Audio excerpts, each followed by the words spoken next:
Good morning, lunatics. It's a Wednesday edition of Morning Java. Noah Hiles here in Pittsburgh. Alex Stumpf on the road in the south side of Chicago. And as always, this episode of Morning Java is brought to you by our friends at the Get Go Market and Cafe.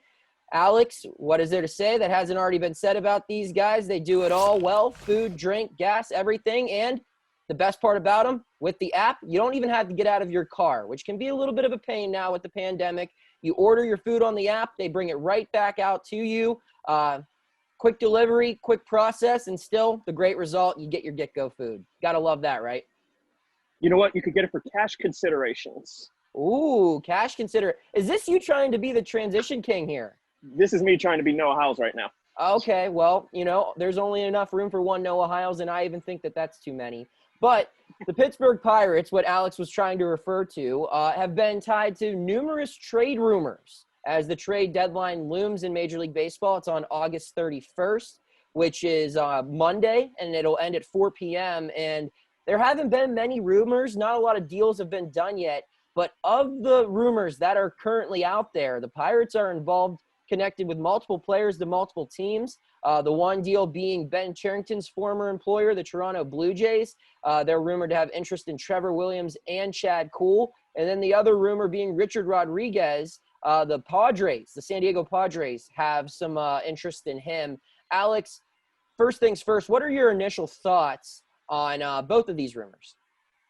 I mean, the Blue Jays one, looking besides, the fact that it's Trevor Williams and Chad Kuhl, it would make sense that Ben Cherington would, try to connect with the Blue Jays because he and Steve Sanders know that system better than anyone else in the league outside of current Blue Jays executives. So the way that trades are set up is you can only trade guys who are on the 60-man player pool unless they're a player to be named later, and teams are really gun-shy to get players to be named later because they haven't seen them in a year. Yeah. Cherington hasn't seen these guys in a year either, but he knew how they were developing. He knows that more than anyone else. So I think it would make sense why those two teams would come together. I mean, they have a good relationship. We almost had the Pittsburgh Blue Jays, remember? Yeah. As for the fact that it's Trevor Williams and Chad Kuhl, I'm not really surprised that Trevor Williams is getting some attention. I mean, he's the type of guy that you could just slot in, somewhere in that 3-4 spot for just about any major league rotation. The stuff has looked good this year. This has been, outside of 2018, this has probably been his second best body of work so far this season. It's been a good rebound year for him. Yeah, it's a very small sample size, but, the way it works there, the curveball, people are probably tired of me talking about it, but it's another layer to add to his trade value.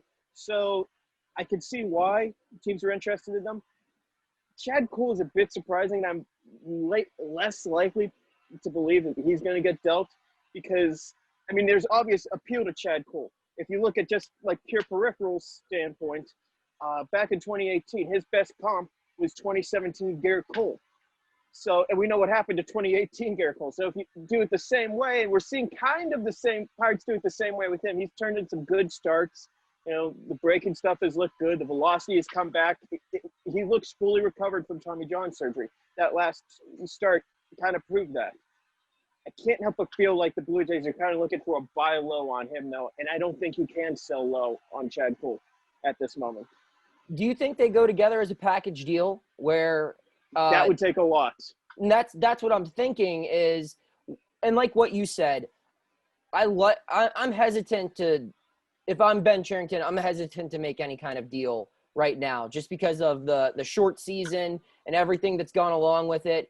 You're one of the only teams that is a clear seller right now, and it's your first year. Maybe just be very conservative with this, especially when you're trading away starting pitchers. If it's bullpen guys, that's one thing, but trading away your starting rotation can be difficult. However, like you said, Alex, this guy knows every prospect pretty much in their system, and he's seen them develop throughout their entire careers and everything. So that's exciting where he definitely has players in mind. He knows what a Trevor Williams is worth. He knows what a Chad Kuhl is worth. He knows what both of them combined. If the Blue Jays really wanted to go all in and try to make a playoff run, I mean, you could add Trevor Williams to a starting rotation and to have Chad Kuhl as your sixth guy where you could start and maybe do a piggyback with him or just have him as a middle reliever and then maybe train him up to be a starter next year in 2021. I mean, both of those guys have some years on their deals. That's asking a lot. And the Blue Jays, I mean, they have prospects to give. They're a very young team as it is, and they have a deep farm system. It's an intriguing idea that they would have interest in two starting pitchers because the Pirates can really be in the driver's seat for that deal. Quickly on the Rich Rod deal as we wrap up this first part, he's one of the guys where it really would make sense to trade him. I don't know where his value is going to be any higher. After having a really rough year in 2019, it looks like we got the 2018 Rich Rod back. He gets a save on Sunday, so it shows you can put him in the ninth inning. He can do well. He's come in with runners on base. He's come in to start the eighth inning. He's faced hard parts of the order. He's really been the Pirates' most consistent pitcher, bullpen or starter this year. And he's someone that teams like the Padres or other teams that are looking to make a playoff run, everyone's looking to add bullpen depth. I think he's the guy that's most likely and probably most valuable until Kella proves that he can throw without getting hurt on the trade block. Rich Rod's more valuable than Kella this year because of the 3 extra years of control. And especially this year, he's extremely cheap. He's still pre-arbitration for this year. And so many teams are going to be budget conscious this year. So here's a guy who could really improve your bullpen for 2020. You have years of control with him on top of that. And he's not going to, cost a lot until you get fans back in the stands. That's like the perfect, scenario of acquiring a relief pitcher this trade deadline. That's not going to lead to like a top prospect, but San Diego has as stacked a farm system as any team in baseball. And that's a team that looks good. And A.J. Preller is a general manager who needs to get into the playoffs or he's probably going to lose his job. So you got a desperate GM, you got a stacked farm system, you got a team that's looking for relief. It looks – I'm not saying this deal is going to happen, but I see all the ingredients of this deal working. So, Alex, we talked about guys the Pirates are going to trade away, potentially. We don't know if they're going to make any moves, if anyone's going to move. But if they do make moves, if they do deal current MLB players on their active roster, the expectation would be that they would get prospects back in return. And after looking through the Pirates' current farm system, both between the guys that are training right now in Altoona and guys that are not in action this year due to the pandemic, there's a lot of additions that could be made to their minor league farm system. You asked me this as we were kind of mapping things out, and I think it's a really good question. What is the area of the farm system that you think needs added to the most? What position, what group would you like to see beefed up this trade deadline if possible? Well, let's get the obvious one out of the way. Catcher. Yes. Jacob Stallings he's been everything the Pirates could have ever hoped for this year. He's a guy who's gotten on base. He's done a fantastic job defensively. Everything they could have hoped from Jacob Stallings this year, he's done. He isn't a long-term solution, though. Like, here's the guy who, best case scenario is going to be starting for a couple of years. So you need to find someone down the line right there. And, it's no guarantee the Pirates are going to get the number 1 draft pick in this draft, either because, they could get better. They've just swept a series. And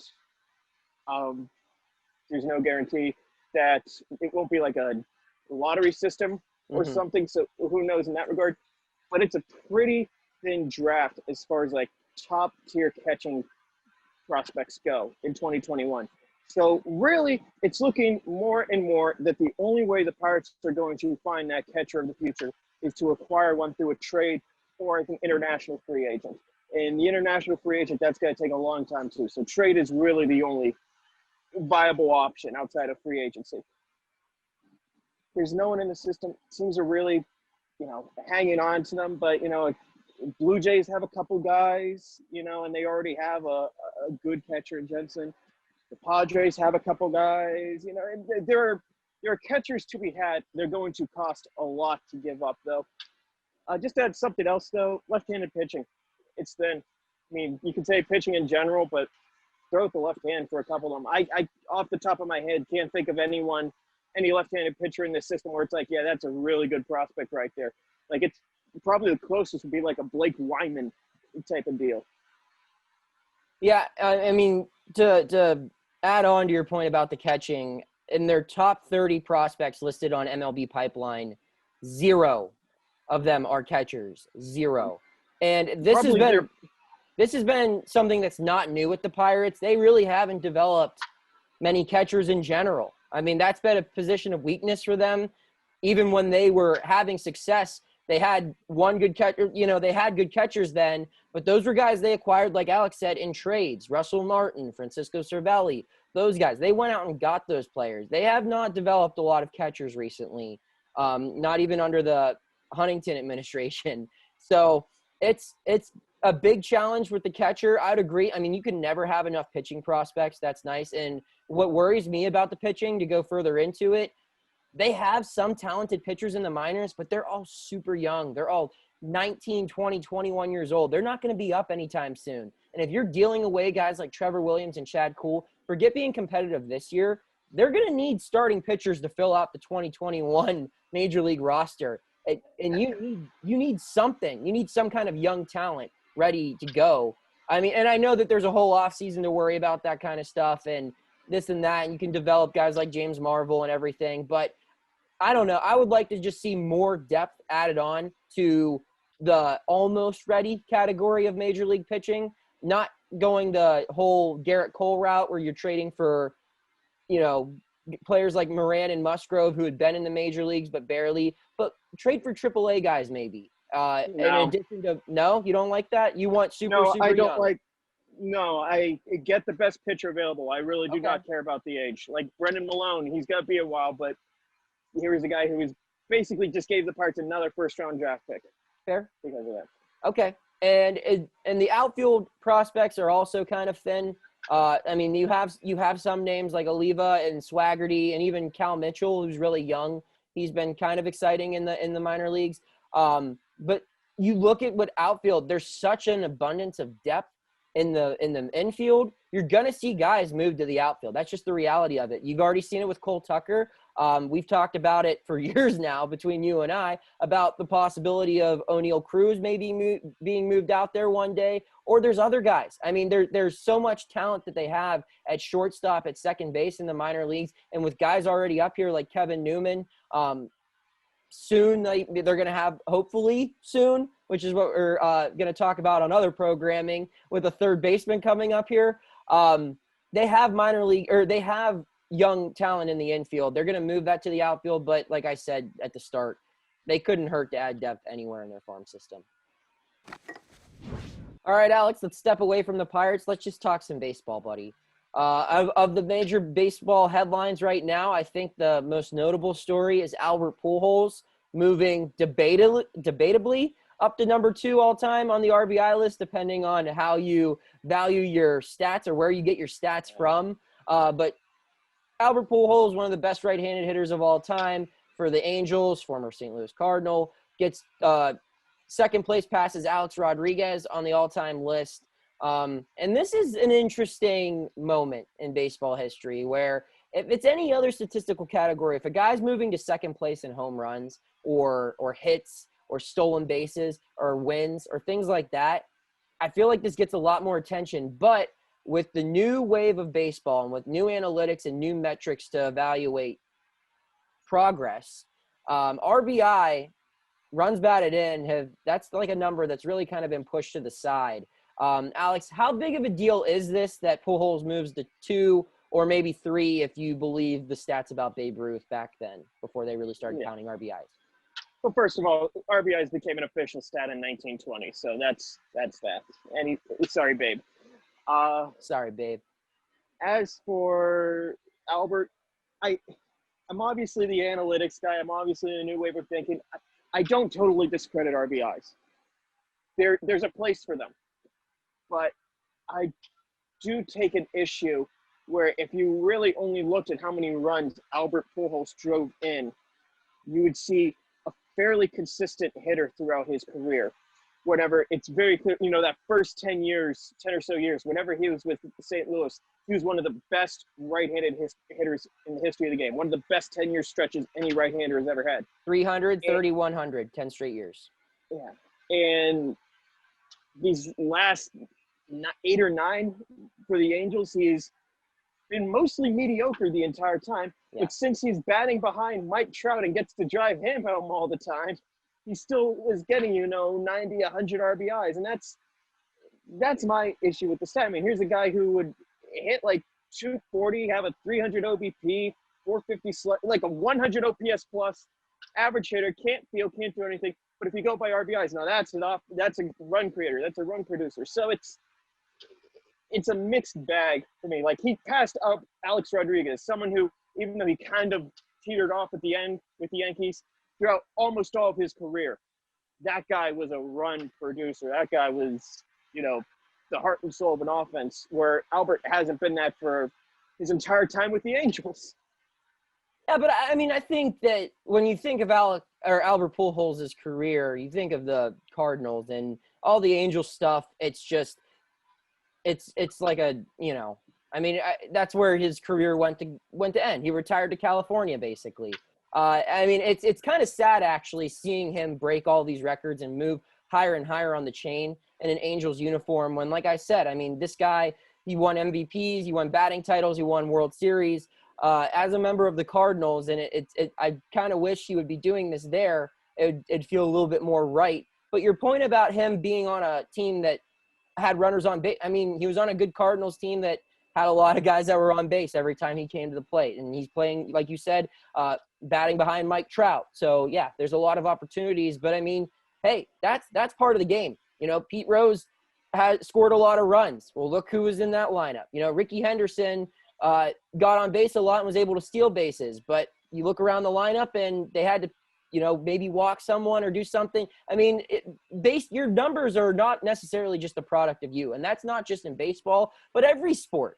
Your numbers are a product of players that are around you. And I think the RBI thing, it is notable. It's not as notable. Like I said, if this was happening in 1990, it would be a much bigger story. And I get that RBIs, out of all the stats that you can evaluate a player with, it's not necessarily as big as it used to be. But I still think it's notable anytime you do something over 2,000 times and it results as something good for your team, that deserves recognition. Albert Pujols, for my money, has been probably the best player in baseball since Barry Bonds retired and before Mike Trout came along. He kind of, met the middle of that gap there. You could say Miggy was a really good hitter or, A-Rod or whoever. But no, I think Albert Pujols, he was like the Kobe Bryant where there was the Michael Jordan, then there was a LeBron James. You need that guy in the middle. Albert Pujols was that guy.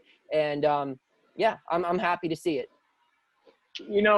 Me personally, I put more stock and I'm more excited for him to catch Willie Mays in home runs. I think he's one away from catching Mays. I put more stock for that completely arbitrary 660 home runs. That, benchmark more than like 2,000 RBIs, even though I think more people have passed Mays at this point because it's Bonds, Aaron, Ruth, and A-Rod. Griffey? That sounds about right. What? Griffey? I don't think Griffey got to 660. Okay. And I know Tomei didn't. I know Tomei got to like 6 whatever.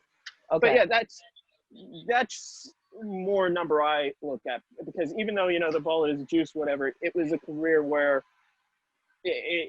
those home runs came before the juice ball. What he did in St. Louis is how I am going to remember Albert Pujols. And I think he's going to be the ultimate case of this generation of someone who is unquestionably, no way to deny it, a Hall of Famer, first ballot, should flirt with that 100% mark. Actually, he should just get that 100% Yeah, mark. there's no question about it. Yeah, and shame on anyone who doesn't vote for him. But I'm going to remember him more as the hitter who was absolutely dominating pitching for a decade and then had a very long decline, drawn out decline where, you know, he kept passing all these milestones or whatever, but, you know, it kind of lost its luster. I will always remember Albert Pujols as a guy who, whenever you saw him come up against Joe Beimel, it's like, well, there's 3 runs. The Pirate, I mean, if you want a good laugh, go on Baseball Reference and look at his career splits against the Pirates. It's around 104, I think it was. He had like a 1.4 slugging percentage against him. Like, it's insane. I mean, he's played like a little bit of, I think he's played like 180 games against them, and I mean, his numbers are like an MVP season. It's like 350, an OPS of like 1100, like 35 home runs. It's awesome. Final question on the subject and the show, Alex. Would you rather, what's more impressive to you, a player finishing top 10 all time in home runs or top 2 in runs batted in?